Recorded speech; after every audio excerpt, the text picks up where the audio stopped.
Si tu as Jésus dans ton cœur et que tu crois en lui, dis-moi depuis quelle ville tu regardes cette vidéo, et profitant pour t'abonner à cette chaîne afin de continuer à la soutenir. Parce que ce que nous allons partager aujourd'hui est un voyage intérieur. Un moment de vérité.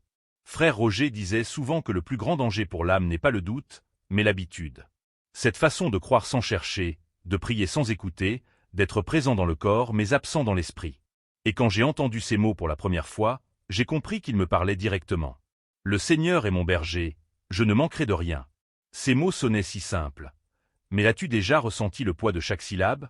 Frère Roger expliquait que ce psaume n'est pas une promesse de confort, mais une invitation à la confiance. Une confiance absolue, sans calcul, sans peur. Pendant longtemps, j'ai cru que la foi consistait à sentir la présence de Dieu. Mais il avait raison, il y a des jours où tu ne sens rien, et c'est justement là que ta foi devient vraie. Il disait, ce n'est pas dans la lumière que l'on apprend à croire, c'est dans la nuit. Et moi, j'étais en pleine nuit. Tout semblait s'écrouler autour de moi. Les prières n'étaient plus que des mots. Les gens autour faisaient semblant de croire, tout en se perdant dans leur propre certitude. J'ai compris ce que frère Roger voulait dire quand il parlait de la confusion entre présence physique et fidélité spirituelle. Nous pouvons être dans une église, entourés de croyants, et pourtant très loin de Dieu. Un soir, je me suis souvenu de ces paroles. N'essaie pas de trouver Dieu dans les émotions, trouve-le dans le silence. Alors, j'ai éteint tout, j'ai fermé les yeux, et je me suis assis. Au début, il n'y avait que le vide, puis les pensées, toutes ces inquiétudes qui tournent sans fin. Mais peu à peu, un calme étrange m'a enveloppé. Et dans ce silence, j'ai entendu comme un écho, une phrase qui semblait venir de très loin, peut-être du fond de moi, « Tu n'es pas seul ». C'était ça, la première révélation du psaume 23. Quand David dit que le Seigneur est son berger, il parle de cette présence qui ne s'impose jamais, mais qui ne t'abandonne jamais non plus. Frère Roger disait, « Dieu marche à côté de toi, même quand tu marches dans l'obscurité. Surtout quand tu marches dans l'obscurité. » Je me suis posé une question que je te pose maintenant. Que cherches-tu quand tu pries? Une réponse, une sensation, une délivrance? Ou cherches-tu simplement à être avec lui? Parce que c'est là que tout change. Le psaume 23 ne parle pas seulement de sécurité, il parle d'intimité. Il me fait reposer dans de verts pâturages. Oui, mais ce repos n'est pas physique. C'est la paix du cœur. La paix de celui qui, même au milieu des tempêtes, peut dire « Je ne crains aucun mal ». Et c'est ce que j'ai découvert ce soir-là. Je ne pouvais pas changer mes circonstances, mais je pouvais choisir de ne plus avoir peur. Parce que j'ai compris que la peur vient du manque de confiance, et que la confiance vient de la connaissance. Connaître Dieu, c'est savoir qu'il est fidèle, même quand tout en moi doute. Frère Roger répétait souvent, « Ne cherche pas à comprendre Dieu, cherche à l'aimer ». Ces mots me hantent encore, mais ils m'apaisent aussi. Parce que comprendre est une œuvre de la raison, aimer est une œuvre du cœur. Depuis ce jour, chaque fois que je récite le psaume 23, je n'entends plus un texte, mais une promesse. Une promesse silencieuse, celle d'un Dieu qui ne se lasse pas, qui ne s'éloigne pas, même quand tu t'éloignes de toi-même. Alors, avant d'aller plus loin dans cette réflexion, fais une pause. Respire. Demande-toi, dans quel domaine de ta vie as-tu encore peur? Quelle vallée traverses-tu en ce moment? Parce que la suite du psaume nous conduit justement là, dans la vallée de l'ombre de la mort. Non pas pour nous effrayer, mais pour nous révéler quelque chose que seul celui qui a marché dans la nuit peut comprendre. Et c'est là que frère Roger, dans un de ses entretiens, a prononcé une phrase qui m'a bouleversé. Il faut descendre dans la vallée pour apprendre la lumière. À ce moment-là, je n'ai pas compris. Mais aujourd'hui, je sais. Parce que c'est dans l'obscurité de nos épreuves que la foi cesse d'être une idée et devient une expérience. Ne pars pas maintenant. Ce que je vais te dire dans un instant pourrait transformer ta manière de voir la peur, le silence et la foi elle-même. Reste encore un peu. Parce que c'est dans ce passage que le psaume 23 dévoile son secret le plus profond. Celui que peu de gens osent affronter. Un jour, j'étais submergé. Les soucis, la solitude, l'avenir incertain. J'avais l'impression d'être abandonné. Mais soudain, ces mots sont revenus. Tu es avec moi. Pas tu seras, pas tu étais, mais tu es, présent. Maintenant. Ici. Ce psaume n'est pas une promesse future, c'est une présence immédiate. Et tout à coup, j'ai senti une paix que rien n'expliquait. Frère Roger avait raison, Dieu n'efface pas les tempêtes, il marche dans la tempête. Il n'enlève pas la douleur, il la transfigure. Et c'est dans cette traversée que notre foi devient réelle. Parce qu'on continue à avancer sans voir, mais en croyant. Beaucoup de gens pensent que la foi, c'est avoir des certitudes. Mais lui disait, la foi, c'est continuer à marcher même quand le chemin disparaît sous les pas. Ces paroles me reviennent chaque fois que je doute. Peut-être que toi aussi, tu les comprends aujourd'hui. Quand David dit « Ta houlette et ton bâton me rassurent », il parle de la discipline et de la direction divine. Le berger ne guide pas toujours par des caresses. Parfois il corrige, redresse, reprend. Et cette correction n'est pas une punition, c'est une preuve d'amour. Comme frère Roger le disait souvent, Dieu nous aime trop pour nous laisser là où nous sommes. Je me souviens d'un moment précis. J'étais assis dans la chapelle de Thésée, et tout le monde chantait en silence, chacun dans sa langue, mais une même paix remplissait l'air. Frère Roger, assis près de l'autel, fermait simplement les yeux. Il ne parlait presque pas, mais sa présence était une parole. Et je me suis dit, voilà ce que signifie « tu es avec moi ». Ce n'est pas du bruit, c'est une communion silencieuse, une présence qui se passe de mots. À ce moment-là, j'ai compris que dans la vallée de l'ombre, il n'y a pas d'absence de Dieu, mais un changement de forme. Il ne se montre plus à travers les bénédictions visibles, mais à travers la fidélité invisible. Et cette fidélité, elle devient notre lumière. Peut-être que tu traverses quelque chose aujourd'hui. Quelque chose que personne ne comprend, que tu n'arrives même plus à expliquer. Peut-être que tu pries sans sentir aucune réponse. Ne pense pas que Dieu est loin. Parfois, c'est quand il est le plus proche qu'il demeure le plus silencieux. Frère Roger disait, « La foi véritable commence quand on accepte de ne plus tout comprendre. » Et ce jour-là, j'ai arrêté de lutter. J'ai accueilli ce silence comme une forme d'amour. Parce qu'au fond, le berger ne parle pas toujours, mais il veille toujours. Et peu à peu, ma peur s'est transformée en abandon. Non pas un abandon désespéré, mais un lâcher-prise paisible. J'ai compris que le rôle du berger n'est pas d'expliquer le chemin, mais de garantir qu'on en sortira vivant. Et cette certitude-là, aucune peur ne peut la détruire. Quand David disait « Tu dresses devant moi une table en face de mes adversaires », frère Roger voyait dans cette image un mystère immense. Dieu ne nous retire pas du conflit, il prépare un festin au cœur même du combat. Cela signifie que la victoire n'est pas après l'épreuve, mais au milieu d'elle. Là, dans la douleur, quelque chose de nouveau naît. Et il avait raison. Parce que la joie véritable n'est pas l'absence de larmes, c'est la certitude que chaque larme est vue, comptée, recueillie. J'ai pleuré ce soir-là, mais c'était différent. Ce n'était plus des larmes de désespoir. C'était des larmes d'espérance. Parce que j'ai compris que Dieu ne m'avait jamais quitté. Quand frère Roger disait « Reste fidèle dans la nuit », je pensais qu'il parlait de persévérance. Mais maintenant, je sais qu'il parlait d'amour. L'amour qui ne fuit pas quand tout s'écroule. L'amour qui ne demande rien, mais qui croit encore. Regarde autour de toi. Combien de fois as-tu pensé que tout était fini? Et pourtant, tu es encore là. C'est la preuve vivante que quelqu'un t'a conduit à travers la vallée. Ce n'est pas ta force, c'est sa fidélité. Ce soir-là, j'ai prononcé une prière que je n'oublierai jamais. Seigneur, je ne te demande plus de changer ma situation, je te demande de changer mon cœur. Et tout a basculé. Parce que la vraie victoire ne commence jamais à l'extérieur. Elle commence à l'intérieur. Alors aujourd'hui, demande-toi, quelle est cette vallée que tu refuses encore de traverser? Quelle peur continues-tu à nourrir, alors que le berger est déjà à tes côtés? Peut-être que c'est justement là, dans cette faiblesse que tu détestes, que Dieu veut révéler sa force. Parce que, comme disait frère Roger, la lumière se voit mieux quand elle naît dans la nuit. Et dans ce silence sacré, j'ai compris enfin ce que signifiait le verset suivant. Tu oins ma tête d'huile, ma coupe déborde. Une phrase que nous répétons sans vraiment la sentir, mais dont le sens véritable dépasse tout ce que j'avais imaginé. Ce sera notre prochaine étape, celle où nous apprendrons ce que veut dire être choisi, comblé et restauré dans l'âme. Reste encore un peu, la révélation se poursuit. Pendant longtemps, j'ai cru que Dieu ne choisissait que ceux qui étaient forts, purs, prêts. Mais j'avais tort. Celui qui loin, c'est souvent celui qui a été brisé. Parce que c'est à travers les fêlures que la lumière passe. Et moi, j'étais plein de blessures. Pourtant, ce soir-là, en méditant sur ces paroles, j'ai eu l'impression que Dieu versait doucement de l'huile sur mes cicatrices invisibles. Frère Roger disait, quand tu es touché par la tendresse de Dieu, tu ne vois plus ta vie de la même manière. Ce que tu considérais comme une perte devient une naissance. Et c'était vrai. Tout ce que j'avais voulu effacer, mes échecs, mes doutes, mes moments de silence, devenaient soudain les lieux où Dieu avait travaillé le plus profondément. Cette huile dont parle le psaume, ce n'est pas un symbole extérieur. C'est l'expérience intérieure du pardon. Ce moment où tu comprends que tu es encore aimé malgré tout. J'ai senti que Dieu ne voulait pas simplement que j'avance sans peur, mais que j'avance restauré, réconcilié avec moi-même. Ma coupe déborde. Ces mots résonnaient comme une victoire, mais pas une victoire sur les autres. Une victoire sur la peur, sur la méfiance, sur la honte. Frère Roger disait que quand ton cœur déborde, c'est parce que tu ne retiens plus l'amour. Tu ne calcules plus, tu donnes. Parce que tu as reçu plus que ce que tu pouvais contenir. Et c'est ça que signifie la coupe débordante. Ce n'est pas la richesse ou le succès. C'est cette paix intérieure que rien ne peut enlever. Une liberté du cœur. Il disait, quand tu as découvert que Dieu t'aime vraiment, tu n'as plus besoin d'imposer à personne ce que tu crois. Tu deviens un témoin silencieux, pas un juge. Je me souviens d'une conversation qu'il avait eue avec un jeune frère.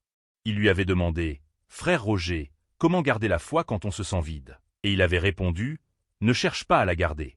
Laisse-la te garder. » Ces mots se sont gravés en moi. Parce que c'est exactement ce qui se passe quand ta coupe déborde. Tu n'essaies plus de retenir la foi, tu la laisses couler. Elle devient un fleuve, pas un réservoir. Depuis ce jour, j'ai cessé de demander à Dieu de remplir ce qui manquait. J'ai commencé à le remercier pour ce qui débordait déjà. Les petites choses, les sourires, les moments paisibles, les leçons cachées derrière les douleurs. Ma vie a changé. Ce n'était plus Seigneur, aide-moi à obtenir, mais Seigneur, apprends-moi à voir ce que j'ai déjà reçu. Et c'est là que tout a pris un sens plus profond. Parce que le psaume 23 n'est pas seulement une promesse de consolation, c'est une école de gratitude. Frère Roger répétait, quand ton cœur apprend à remercier même dans la nuit, c'est là que la lumière commence à naître. Je crois que c'est cette reconnaissance qui ouvre la porte du dernier verset. Oui, le bonheur et la grâce m'accompagneront tous les jours de ma vie. Cette phrase, nous la prononçons souvent comme une prière d'espérance future, mais en réalité, c'est une affirmation de foi présente. Ce n'est pas le bonheur viendra, mais il m'accompagne. Dieu ne promet pas une vie sans douleur. Il promet une présence constante, une grâce qui suit chacun de nos pas. Frère Roger disait.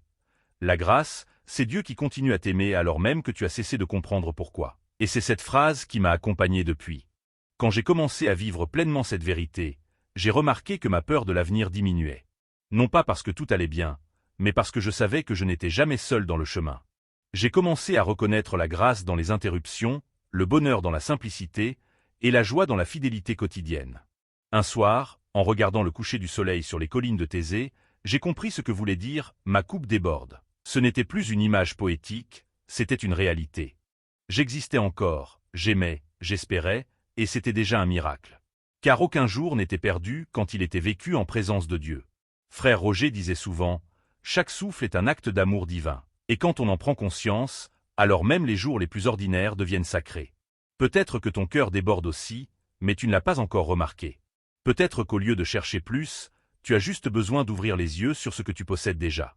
Et c'est là que commence la dernière révélation du psaume. Parce qu'après avoir traversé la peur, la vallée et la guérison, il reste encore une promesse, celle d'une demeure éternelle. Et j'habiterai dans la maison du Seigneur pour la durée de mes jours. Ce verset n'est pas seulement l'espoir du ciel, c'est la conscience d'une présence céleste déjà ici. Le ciel commence dès que ton âme trouve son repos en Dieu. C'est ce que nous allons découvrir ensemble dans le prochain passage. La promesse finale, la demeure intérieure, le retour à la maison spirituelle, là où le cœur cesse enfin de fuir. Reste encore, le dernier passage t'attend. Il racontait qu'un jour, quelqu'un lui avait demandé « Frère Roger, où se trouve la maison de Dieu ?» Et il avait simplement répondu « Là où tu l'invites à demeurer ». Ces mots m'ont bouleversé. Parce qu'ils signifiaient que je n'avais pas besoin d'attendre un paradis après la mort pour le rencontrer. Le paradis commence là où je lui ouvre enfin la porte. Pendant longtemps, j'ai cherché Dieu dans les lieux, dans les gestes, dans la perfection. Aujourd'hui, je comprends qu'il m'attendait depuis toujours, non pas dans un endroit, mais dans le silence de mon propre cœur. Habiter dans la maison du Seigneur, c'est vivre chaque instant comme un espace sacré. Ce n'est plus séparer le spirituel du quotidien, mais reconnaître qu'il est déjà là, dans le simple, dans le petit, dans le maintenant. Frère Roger disait, la fidélité la plus pure, c'est de demeurer. Pas courir, pas chercher sans fin, mais demeurer. Et c'est cela, la véritable demeure, un cœur assis dans la confiance. Plus besoin de comprendre chaque épreuve, ni de craindre l'inconnu. Parce que celui qui demeure en Dieu n'est jamais déplacé. Je me souviens d'une nuit à Thésée, après la prière du soir. Il faisait froid, les champs s'étaient tus, et il n'y avait plus que le souffle du vent dans les arbres. Je suis resté là, seul, devant la croix de bois. Et j'ai senti que je n'avais plus envie de partir. Ce n'était pas du courage, ni de l'émotion. C'était un repos. Un sentiment de retour. J'étais enfin chez moi, parce que la maison du Seigneur, c'était lui, et il était là. Depuis ce jour, j'ai compris que la vie tout entière pouvait devenir une chapelle silencieuse. Que la maison du Seigneur n'était pas un lieu de pierre, mais le cœur transformé par la gratitude. Chaque fois que tu dis « merci » avec sincérité, tu franchis à nouveau le seuil de cette maison. Frère Roger disait, celui qui sait se contenter d'un instant de paix possède déjà un avant-goût de l'éternité. Cela m'a appris que la demeure de Dieu n'est pas au bout du chemin. Elle est dans chaque halte, chaque regard, chaque respiration consciente. Et plus je méditais ces mots, plus je réalisais que ce psaume est un voyage complet. Il commence par la confiance, traverse la peur, passe par la guérison et se termine dans la présence. La maison du Seigneur, c'est la conclusion du voyage, mais aussi son commencement. C'est l'endroit où la foi cesse d'être une recherche et devient une habitation. Je crois que c'était tout le message de frère Roger. La foi ne nous éloigne pas du monde, elle nous y installe autrement. Elle nous rend capables d'aimer sans posséder, de servir sans se perdre, de croire sans tout comprendre. Parce que celui qui demeure en Dieu devient lui-même un lieu de paix pour les autres. Quand je repense à ma propre traversée, je remarque quelque chose d'étrange. Le psaume commence dans le « je ». Le Seigneur est mon berger. Puis il évolue vers le « tu es avec moi ». C'est la preuve que la prière a changé de niveau. Elle passe d'une foi parlée à une foi vécue. Le croyant ne parle plus de Dieu, il lui parle. Et c'est dans ce dialogue intime que naît la demeure. Alors maintenant, quand je récite ce passage, je ne le fais plus pour demander ou espérer. Je le fais pour me souvenir. Pour me rappeler que même quand tout semble vide, je ne suis pas perdu. J'habite encore, ici, dans sa maison. Parce que sa maison, c'est le cœur habité par l'amour. Et peut-être que toi aussi, sans t'en rendre compte, tu es déjà là. Si tu cherches Dieu depuis longtemps, si tu traverses encore la vallée, si tu doutes de ta foi, sache que tu es plus proche de la maison que tu ne le crois. Parce que la maison du Seigneur, c'est le lieu où ton âme cesse de courir. Le lieu où tu entends enfin cette voix dire « Tu peux rester ici. Tu es chez toi. » Ce soir, avant de fermer les yeux, pense à cette phrase. « Et j'habiterai dans la maison du Seigneur pour la durée de mes jours. » Ne la dis pas comme un vœu, mais comme une certitude. Ce n'est plus demain, c'est aujourd'hui. La maison du Seigneur t'accueille déjà, là où tu es, dans ta respiration, dans ton silence, dans ta prière. Et si frère Roger était encore là, il te dirait sûrement « Ne cherche plus où est Dieu. Cherche seulement à demeurer dans son amour. » C'est là que tout recommence. Parce qu'au fond, le psaume 23 n'est pas une histoire de moutons et de bergers. C'est l'histoire d'un cœur humain qui apprend à faire confiance. C'est ton histoire. Et si tu écoutes encore ces mots maintenant, c'est peut-être parce que toi aussi, tu es sur le chemin du retour vers la maison. Alors reste encore un peu, dans ce silence. Ne cherche pas à conclure, ne cherche pas à comprendre. Reste simplement là, dans la paix. Parce que c'est dans cette paix que tout commence, encore et encore. Je me souviens d'un soir à Thésée, où un jeune homme pleurait après la prière. Frère Roger s'est approché doucement, il lui a posé la main sur l'épaule et a murmuré « Ne t'inquiète pas si tu n'entends rien. L'amour de Dieu ne fait pas de bruit. » Cette phrase m'a marqué à jamais. Parce qu'elle contient tout le message du psaume 23. Dieu ne se manifeste pas toujours dans ce que nous voyons, mais dans ce que nous devenons. Tout au long de ce voyage, du premier verset jusqu'au dernier, j'ai compris que la foi n'est pas une ligne droite. C'est une marche lente, parfois incertaine, où chaque pas compte. Il n'y a pas de raccourci vers la confiance. Il faut traverser la peur, accepter le doute, accueillir la guérison et apprendre la paix. Et dans tout cela, Dieu ne nous observe pas de loin. Il marque. C'est lui le berger, mais c'est aussi le chemin. Frère Roger répétait souvent, « Ne sois pas pressé de comprendre. Sois simplement disponible. » Cette disponibilité, c'est le secret que David a découvert quand il a écrit ce psaume. La vraie foi ne veut pas tout contrôler, elle apprend à reposer. C'est cette paix que j'ai cherchée toute ma vie, et c'est finalement en cessant de chercher que je l'ai trouvée. Aujourd'hui, quand je relis ces mots, je ne les entends plus comme une prière ancienne. Je les entends comme une conversation entre deux cœurs, celui de Dieu et celui de chaque être humain. Le Seigneur est mon berger est une déclaration d'amour. Et tout le psaume n'est qu'un écho de cet amour. Il y a des jours où je récite encore ce passage pendant mes marches du matin. Le soleil se lève, les oiseaux chantent, et je murmure ces mots doucement. Je sens qu'ils respirent avec moi. Et il me semble que chaque souffle devient une prière silencieuse. Tu es là. Rien de spectaculaire, rien de bruyant. Juste la certitude tranquille d'être accompagné. Frère Roger comparait souvent la foi à une lampe allumée qui éclaire à peine un pas devant. Il disait, « Ce n'est pas la lumière qui te guide, c'est la confiance que la lumière reviendra. » Et c'est vrai. Parfois, je ne vois plus le chemin. Mais je sais qu'il existe, parce qu'une fois déjà, dans ma propre vallée, il m'a conduit. La mémoire de sa fidélité est devenue ma carte intérieure. Ce psaume est devenu ma respiration. Quand la peur revient, je dis, « Tu es avec moi. » Quand tout semble vide, ma coupe déborde. Quand je me sens perdu, j'habite dans ta maison. 3 phrases qui résument toute une vie spirituelle. 3 vérités qui ne s'apprennent pas, mais qui se vivent. Et si tu écoutes encore ces mots, c'est peut-être parce qu'une partie de toi en a besoin. Peut-être que tu cherches aussi cette paix que rien au monde ne peut te donner. Ne cherche pas à l'extérieur. Ferme les yeux un instant. Respire.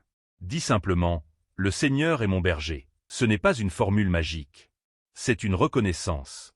Une manière de revenir à la maison.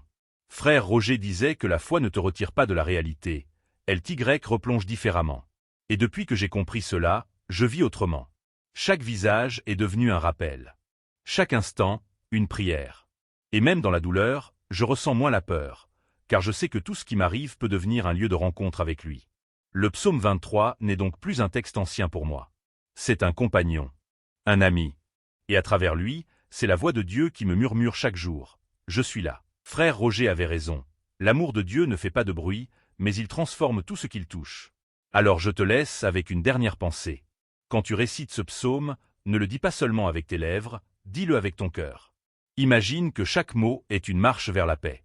Et quand tu arrives à la fin, ne te dépêche pas de tourner la page. Reste un moment. Laisse ce silence t'envelopper. C'est là que Dieu parle le plus. Et peut-être qu'un jour, sans même t'en rendre compte, tu comprendras ce que moi aussi j'ai compris. Que la peur disparaît non pas parce qu'elle s'enfuit, mais parce que l'amour l'a remplacée. Oui, quand tu comprends le vrai sens du psaume 23, tu n'as plus jamais peur.